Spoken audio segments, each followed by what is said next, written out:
Before we start, let's do a little exercise.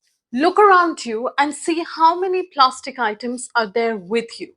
Plastics are being used to such an extent throughout the world that we may well ask what was used before its discovery. The 20th and the 21st centuries have justifiably been dubbed the plastics age. Millions of taxpayer money are poured every year into research to eradicate plastic and look for eco-friendly alternatives. But before that, we need to understand what plastic really is. Plastic is a loose term for describing materials that can be formed and molded under heat and pressure. Today, plastic is viewed as this hazardous waste, but human civilization has been using natural plastics such as horn, tortoise shell, and rubber since antiquity. To understand this material, let's go back in time. In a very ironic twist of fate, the need for synthetic plastic arose because of an ecological crisis. Yes, you heard that right. Elephants and turtles were at risk of extinction because of man's search for ivory and shell. Inventors wanted to tackle this economic and environmental problem, and this led to the invention of Parksine, the first manufactured plastic in the world.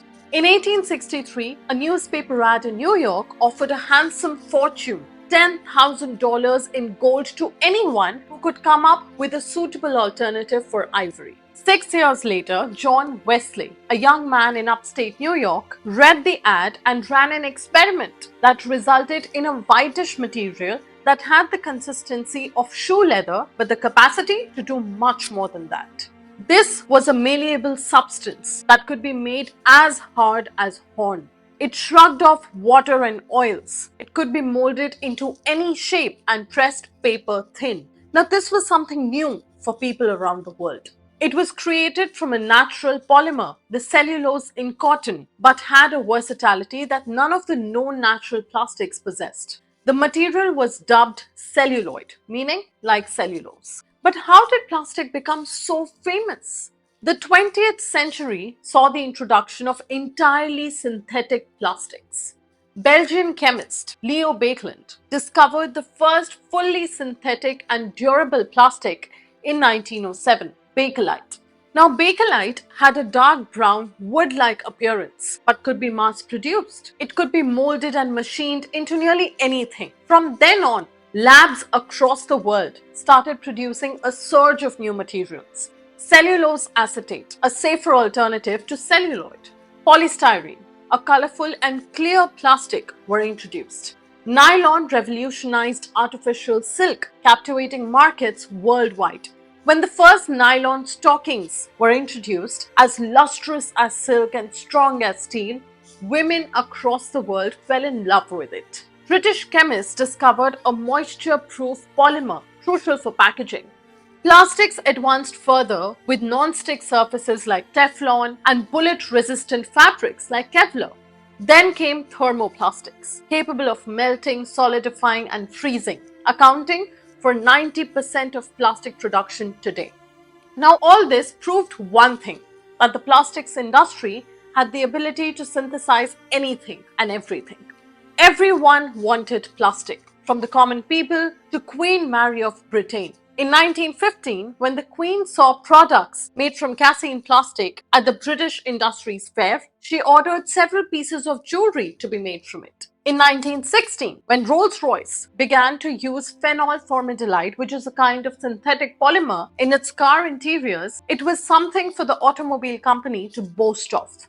Plastics were important during World War II when the military realized how versatile it could be. After the war ended, plastic companies needed new ways to convince people to buy their products. And then came a brand that changed everything: Tupperware.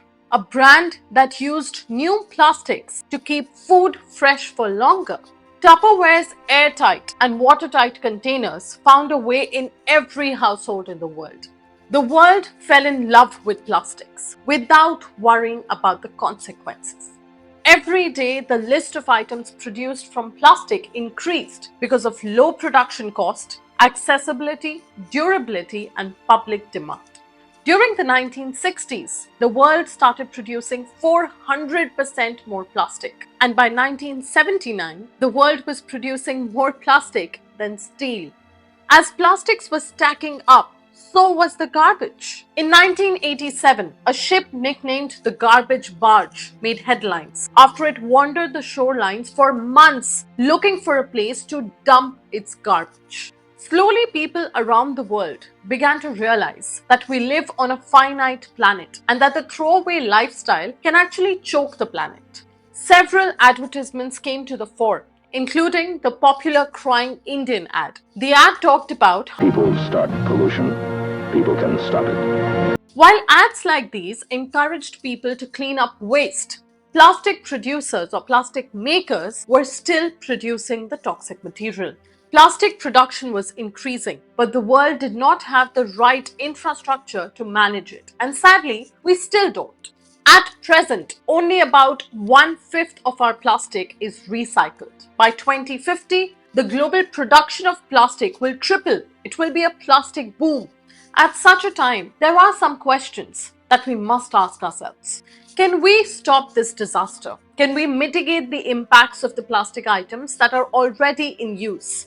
Do we really have the money to separate and clean up plastics? The plastic we buy becomes the plastic nobody wants in no time. The world took years to realize that what makes our life convenient and easy is actually burying us. But can we really say no to plastics? While consumers have been asked to stop littering and give plastic products a second life, how can producers make sure that the crisis is under control? Transparency is the first word that comes to my mind. Every time consumers have had a low opinion about the plastics industry, the makers of plastic have managed to convince people to recycle. But is recycling really the way to go? Well, not really, when there's nothing else we do with plastics. News with Navya will answer all your questions about plastic recycling in the next episode. Watch It's All Plastic on our YouTube channel every Tuesday at 8 p.m.